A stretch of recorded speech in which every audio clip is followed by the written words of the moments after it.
Hello guys, তোমরাও কি একই ধরনের চিকেন রান্না খেতে খেতে বোর হয়ে যাচ্ছ? তো চলো আজ নতুন কিছু ট্রাই করি। তো আজকে বানাচ্ছি দই চিকেন। তার জন্য আমি নিয়েছি 1 কেজি চিকেন।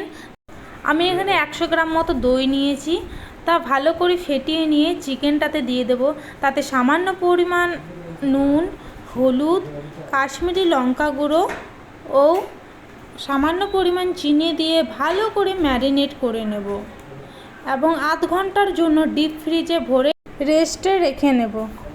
এরপর মশলার জন্য নিয়েছি রসুন, আদা, শুকনো লঙ্কা, জিরে গুঁড়ো। এগুলি সব ভালো করে পেস্ট করে নেব।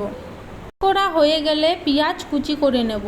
এরপর একটা কড়াইয়ে সরষের তেল দিয়ে তাতে দুটো তেজপাতা, গোটা গরম মশলা এবং কুচি করে রাখা পেঁয়াজ দিয়ে ভালো করে পেঁয়াজটা লাল লাল করে ভেজে নেব।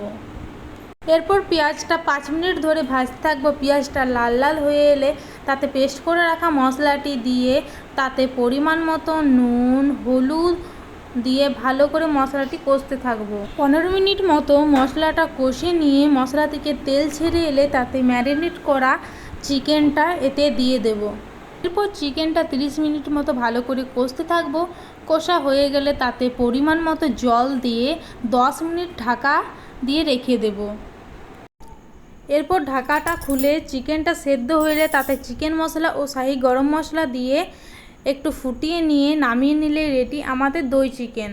বন্ধুরা, ভিডিওটি ভালো লাগলে অবশ্যই তোমরা বাড়িতে ট্রাই করো এবং এটা আমার প্রথম লং ভিডিও, তো একটু সাপোর্ট করো এবং লাইক, কমেন্ট, সাবস্ক্রাইব করতে ভুলো না।